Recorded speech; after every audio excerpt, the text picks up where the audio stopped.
Olá, seja bem-vindo a mais um Universiência, o primeiro programa brasileiro de TV aberta e internet que é produzido por meio de uma colaboração entre universidades e TVs públicas nordestinas. Vem com a gente acompanhar a ciência que é produzida no Nordeste. Nesta edição, pesquisadores explicam o que é a ciência e sua importância para a nossa qualidade de vida. Um olhar sobre a arquitetura moderna na Bahia. E ainda, cientistas estudam a relação do chá da ayahuasca com a redução dos sintomas da depressão.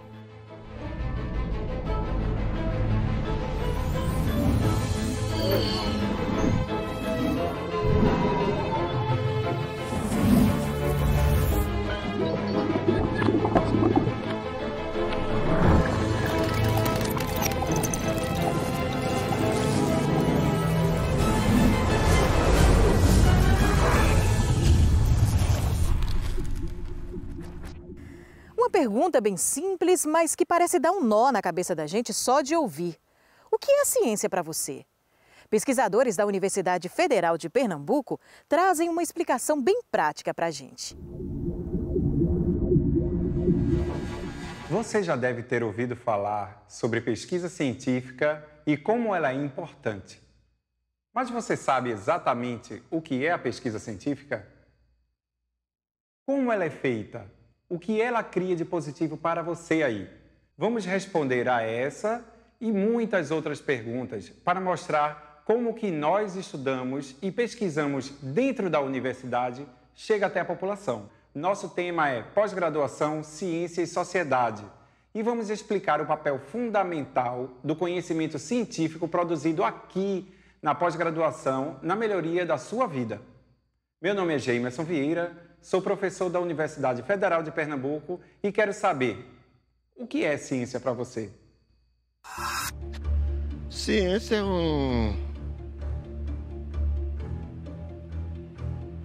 Eu tô por fora. Agora me pegou. Eu não sei distinguir, mas que seja relatado um lado positivo. No meu entender, é a ciência que vem trazer benefício para toda a sociedade. Eu acho que é o estudo de tudo, na verdade, porque tudo envolve ciência. A vida, o mundo, enfim, tudo é ciência, tudo está envolvido a ciência. Para mim a ciência é uma base de estudos, análises, quando a gente junta fatos para realmente comprovar que uma coisa está acontecendo, que alguma ação precisa ser tomada de fato. É estudo, é tecnologia, é inovação, é revolução. Não, eu recuso como falsa, como ideológica essa afirmação. Nenhuma realidade é assim mesmo. Toda realidade está aí, submetida à possibilidade de nossa intervenção nela. Sempre quando a gente vai conceituar algo, ele se torna complexo, né? Então a gente sempre diz que aquilo que a gente costuma falar no dia a dia, né? A gente, quando vai conceituar, a gente vê a complexidade que está por trás. Então, a ciência em si, a gente pode dizer o que ela não é, né? O eu acho, por exemplo, não faz parte do contexto científico, porque a ciência, ela parte de uma série de métodos, ela parte de uma série de evidências, ela busca evidência, ela busca construir algo que possa ser verificado, que possa ser testado, ela busca elementos que possam ser averiguados, né? E que não dependem da nossa opinião ou de um mero achismo. Nesse nosso contexto que a gente fala tanto das vacinas, as pessoas anti-vacinas, né? Então, que evidências existem por trás disso que elas estão falando? Que peso científico, que conhecimentos que sustentam aquilo que elas falam? Muitas vezes é baseado no seu simples achismo. O que a questão da internet fez hoje, com essa democratização, é que nem todas as pessoas que falam na internet têm esse compromisso com essa propriedade. O método é quando você tem total confiança na forma que um determinado tema foi abordado. As vacinas, por exemplo, elas não foram disponibilizadas para a sociedade a partir de algo completamente solto, de forma alguma. Ela tem etapas, né? Ela seguiu um método científico. O que foi feito, por exemplo, na China ou na Rússia, pode ser repetido em qualquer parte do mundo. Isso é um método científico, é quando essa forma de trabalhar ela pode ser replicável. E quando isso acontece, dá um grau de confiança muito grande. Embora não seja divulgada, não seja vista, né, como uma coisa popular, um cientista não é um ser de outro mundo. O cientista é uma pessoa que dedica sua vida para estudar, para experimentar e para colocar na sociedade produtos, insumos, tecnologias de qualidade. E, infelizmente, a gente percebe que a população não conhece isso, mas a Covid ela trouxe um raciocínio que a população hoje em dia discute variante viral, eficácia de vacina, e é isso que é preciso, aproximar a saúde, a ciência da população, para que as pessoas entendam que qualquer ser humano ele é capaz de ser cientista. Basta ele ter uma pergunta, basta ele se dedicar para responder essa pergunta, experimentar e demonstrar. É isso que a gente faz com nossos alunos em universidade. É assim que as pessoas se formam. Pós-graduação é toda a ação que você faz após a graduação. Então você escolhe um curso para se profissionalizar e você tem algumas possibilidades após esse curso. Isso é fundamental, porque a graduação ela profissionaliza e a pós-graduação ela coloca a ciência, a pesquisa, a inovação, a tecnologia muito perto do que a sociedade espera da gente, como universidade. Nós temos um país que hoje, nesse contexto da pandemia, que não é pós, o pessoal já está dizendo pós, mas não é pós, estamos no contexto da pandemia, nós percebemos o quanto ainda é necessário que a ciência e a política elas possam caminhar juntas, mas não se tornarem adversárias. E nós temos visto isso como? Na própria implantação de políticas públicas de enfrentamento à Covid-19. Então, as pessoas estão ficando em dúvida sobre o que a ciência diz, não é? E do que a política trata. É importante, né, que um país ele cresça, ele se desenvolva a partir do investimento que ele faz na ciência e na tecnologia. É impossível esse crescimento acontecer se não houver o acompanhamento da ciência e tecnologia em todas as áreas. A representação política precisa ter discernimento sobre isso. A Câmara dos Deputados, né, tanto estadual como federal, como o Senado. Por quê? Porque é de lá onde vêm as aprovações e até mesmo a aprovação para a distribuição dos recursos.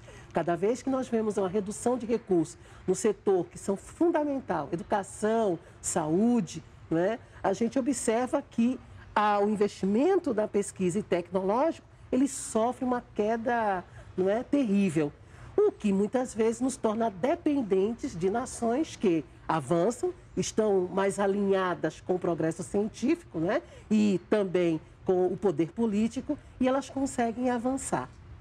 É preciso que as pessoas observem a necessidade que a gente tem de melhorar a nossa pesquisa, de investir em tecnologia e colocar, sim, o pesquisador brasileiro num patamar que ele merece estar.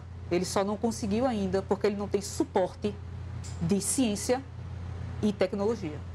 Temos instituições de respeito como Fiocruz, Butantan, entre tantas outras instituições federais, mas que não têm o suporte necessário para que os cientistas, pesquisadores, professores e, evidentemente, o mais importante, os alunos que estão se formando, tenham subsídios para trabalhar, tenham condições de se formar e ser, no momento deles, líderes de pesquisa de outras situações. E aí sim a gente consegue crescer. Afinal de contas, a gente tem que, entre aspas, aí, honrar o que diz a bandeira nacional, já que a gente está falando para pessoas que honram, né, o Brasil e que gostam do nacionalismo.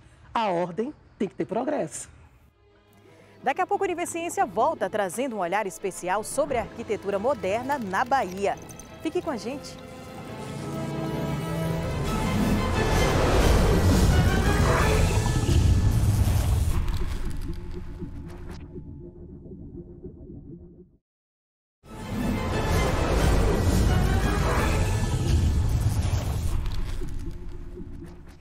Agora a gente acompanha tudo sobre uma coletânea que retrata a arquitetura moderna na Bahia. As obras são frutos de um trabalho especial de pesquisadores da Universidade Federal da Bahia. Um resgate da memória e relevância da produção baiana no legado arquitetônico brasileiro. Esse é o tema que norteia a coleção de livros Arquitetura Moderna na Bahia, de autoria do professor Nivaldo Andrade.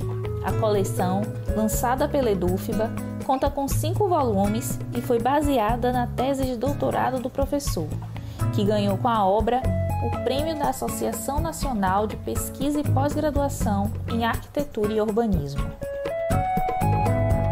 Então surgiu uma inquietação minha com o fato de que os nossos estudantes de arquitetura, eu inclusive, e os meus alunos também na Faculdade de Arquitetura, acabamos estudando arquitetura moderna, aquela arquitetura produzida no Brasil entre os anos 40 e 50, sem quase qualquer referência à Bahia. A gente estuda as obras do Rio de Janeiro, de São Paulo, que são relevantes, mas é como se a Bahia não tivesse tido qualquer importância nesse debate sobre arquitetura que ocorreu nesse período. E quando a gente analisa os projetos, a gente percebe que existia uma produção excepcional, especialmente no governo de Otávio Mangabeira, entre 47 e 51, e que ela não é tratada nesses livros publicados por autores de outros estados.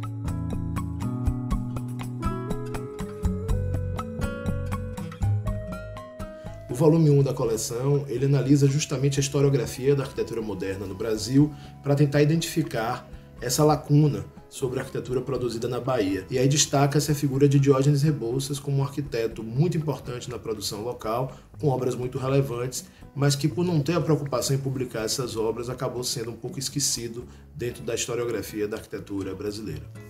O volume 2 trata do EPUCS, que foi o escritório do Plano de Urbanismo da cidade de Salvador, através de uma assinatura de um contrato entre Mário Leal Ferreira, o engenheiro, e a Prefeitura de Salvador, entre 42 e 43, e que a partir de 47, com a morte de Mário Leal, passa a ser coordenado por Diógenes Rebouças.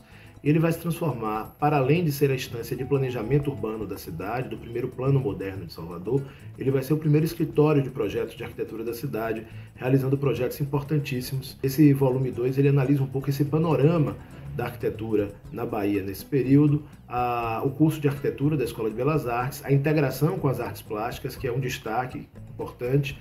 A maior parte das obras do período incorporavam obras de arte de artistas da vanguarda moderna, como Caribé, Mário Cravo, Carlos Bastos, General Augusto, Genário e outros.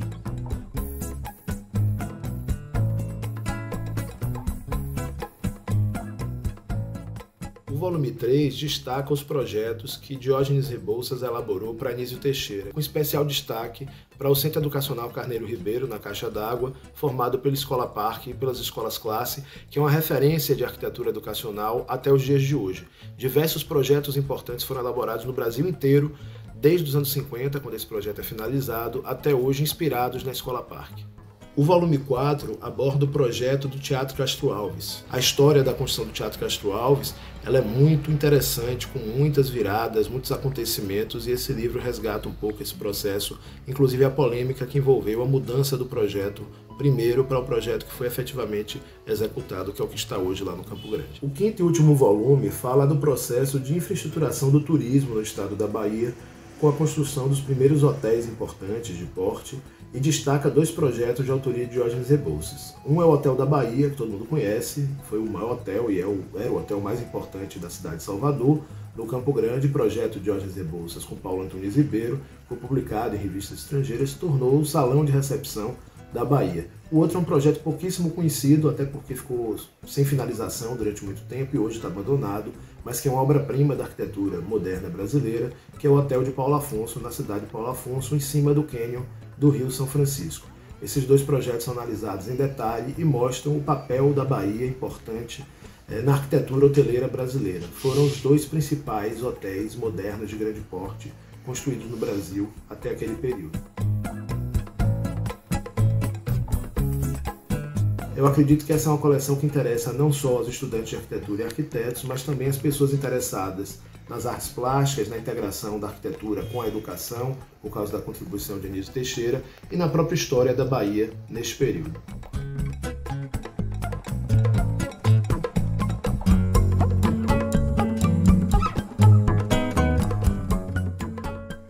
Agora veja isso.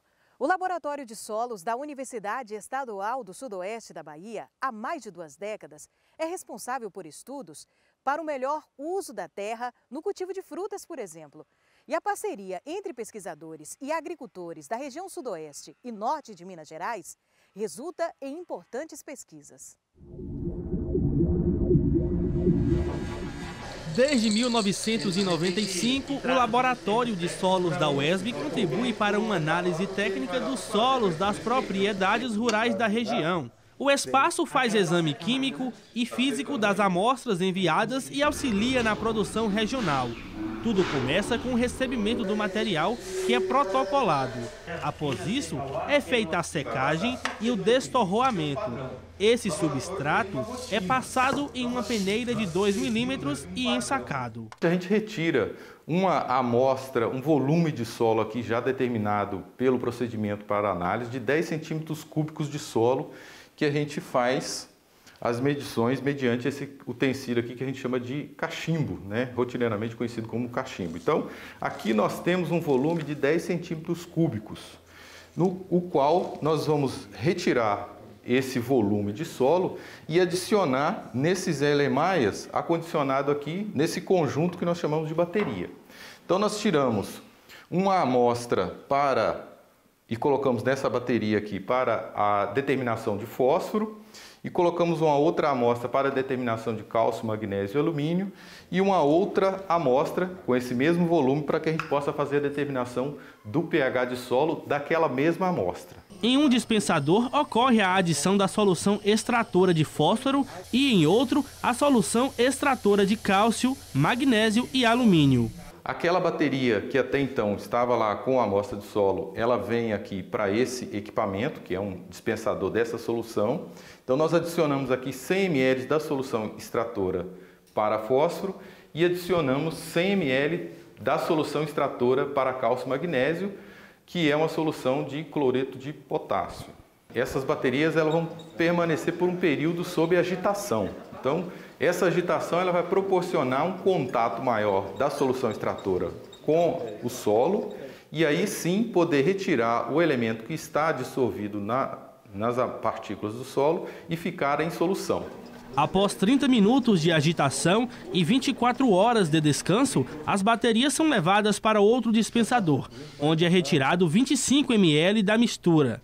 O material é colocado em 2 baterias diferentes para a determinação do cálcio, magnésio e alumínio. Bom, a determinação de cálcio, magnésio mais alumínio é justamente para que a gente possa quantificar esses elementos no solo.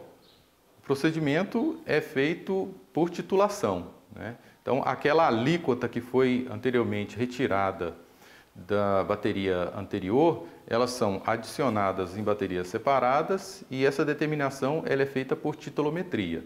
Em mais um espaço, outro técnico do laboratório faz a determinação do potássio, do sódio e do fósforo.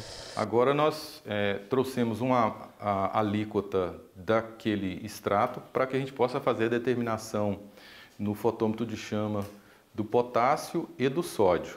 E no caso da determinação do fósforo, ele é feito aqui no fotocolorímetro. O laboratório também determina o pH do solo, que é o potencial de hidrogênio. Quanto mais H2, mais índice de acidez o solo tem. Lá naquela sala de preparação, nós tiramos uma amostra de solo para determinação e adicionamos naquelas baterias lá para determinação de fósforo, cálcio, magnésio e potássio. E nós retiramos também um volume de solo em torno de 10 centímetros cúbicos para fazer a determinação do pH em água. Esse recipiente ele vai sofrer também uma agitação, permanecer por um repouso e posteriormente a gente faz a determinação aqui no equipamento chamado pHmetro, que ele vai dar uma estimativa da atividade desse hidrogênio que, quando em atividade alta, ele causa problemas de disponibilidade de nutrientes. Após todo o estudo, o laboratório emite um laudo para que o produtor possa, junto com o técnico da sua propriedade, atuar na melhoria do solo. Então nós emitimos aqui 2 laudos, um com a determinação química do solo e a análise física com os teores de silt, areia e argila, permite com que o técnico que está acompanhando o produtor faça uma orientação para que esse produtor faça tanto a adição dos corretivos de solo, bem como das quantidades de fertilizantes necessários para que ele possa ter uma produção satisfatória. A gente pode falar que 99% das vezes que ocorre algum problema de análise, ela ocorreu anterior à chegada dessa amostra aqui no laboratório. Então, a gente ressalta aqui a coleta da amostra no campo, né? Ou seja, antes dele trazer aqui para o laboratório, ela é imprescindível que seja colocada critérios para que ele possa coletar essa amostra do solo. E não é possível que o produtor ele traga apenas uma amostra da propriedade como um todo. Então, há necessidade de se fazer essa separação aí desta área total em glebas, de acordo aí com as características do solo, principalmente de cor e textura do solo, que ele pode obter aí mediante a orientação do técnico que está o acompanhando. E daqui a pouco a Univerciência volta trazendo informações a respeito de uma pesquisa feita com chá da ayahuasca, um composto de plantas com efeitos alucinógenos e sua relação com a redução dos sintomas da depressão. Já já a gente está de volta.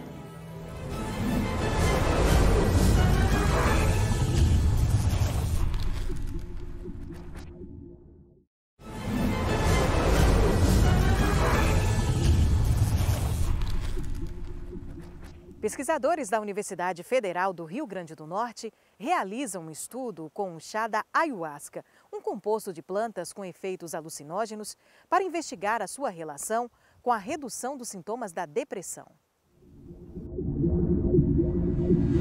De olhos fechados, aquela perspectiva de que você está vendo algo que se assemelha muito a um sonho, que tem a realidade de um sonho, que tem a clareza de um sonho. A ayahuasca é uma substância que tem origem em culturas indígenas da América do Sul. Ela é uma substância que tradicionalmente é produzida a partir da mistura de duas plantas originárias da América do Sul, particularmente da floresta amazônica. Usado para fins terapêuticos e rituais religiosos, como o xamanismo e o santo daime, o chá de ayahuasca é famoso pela capacidade de induzir modificações intensas na percepção, emoção e cognição. Para além dos rituais religiosos, a ayahuasca é também a propulsora da pesquisa em torno dos psicodélicos. Nesse primeiro conjunto de estudos, a gente recrutava pessoas dessas igrejas que tinham muita experiência com o uso da ayahuasca, trazia essas pessoas para dentro do hospital e avaliava o cérebro dessas pessoas durante os efeitos da ayahuasca usando um equipamento de ressonância magnética, de imagem por ressonância magnética hospitalar. Então, a ideia de utilizar esse tipo de equipamento é que ele dá a possibilidade de você avaliar ou de você observar o cérebro ou algumas funções do cérebro de maneira não invasiva. Nesse primeiro grupo de estudos, a gente estava interessado em avaliar mudanças no cérebro ou o comportamento do cérebro durante os efeitos agudos da ayahuasca. Ficou evidente para a gente já nessa época que várias pessoas que faziam uso da ayahuasca ritualística dentro dessa igreja estava ali por um benefício terapêutico que aquelas pessoas tinham encontrado. Foi quando a gente começou a trazer a ayahuasca para dentro do hospital e avaliar, então, o efeito antidepressivo da ayahuasca em pacientes que tinham o que a gente chama de depressão resistente ao tratamento. A gente fez um primeiro ensaio aberto com 7 pacientes e observou um efeito antidepressivo bastante robusto. Em outras palavras, esses pacientes, depois de uma única intervenção com ayahuasca, já 24 horas depois da intervenção, já apresentavam uma melhora significativa dos seus sintomas. Nesse primeiro estudo, a gente acompanhou os pacientes por 21 dias e percebeu que depois de uma única dose com ayahuasca, esses sintomas de depressão permaneciam reduzidos por 21 dias. O segmento das pesquisas é dado no Instituto do Cérebro da Universidade Federal do Rio Grande do Norte, em parceria com o Hospital Universitário. O estudo é o único no mundo a testar uma substância psicodélica em pacientes com depressão maior, usando um ensaio randomizado controlado por placebo.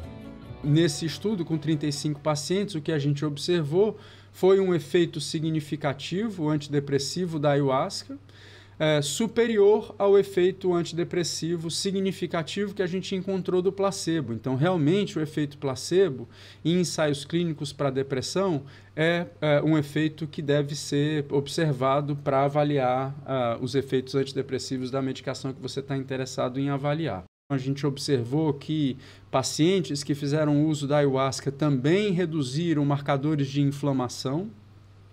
A gente percebeu que depois do uso da ayahuasca, pacientes reduziram marcadores que estão associados a estresse, como, por exemplo, cortisol. E o que a gente viu foi que os pacientes com depressão também apresentavam mudanças significativas nesses marcadores de neuroplasticidade, levando a crer que a mudança por trás, ou o benefício terapêutico por trás da ayahuasca, é um benefício que carrega vários fatores, então é um benefício que parece ser multifatorial. O Brasil atualmente ocupa o 3º lugar no mundo em pesquisas de qualidade com substâncias psicodélicas.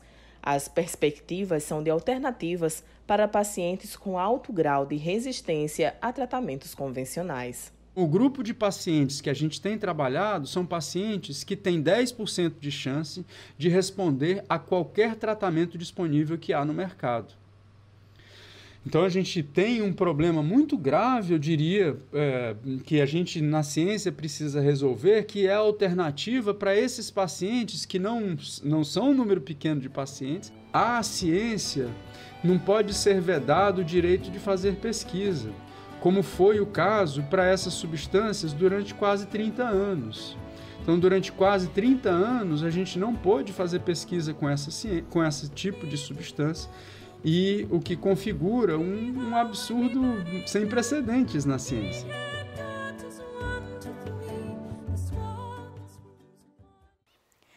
O Univerciência de hoje fica por aqui. Mas no próximo a gente continua trazendo para você as pesquisas do Nordeste. Muito obrigada por sua companhia e a gente se encontra na próxima edição. Até lá!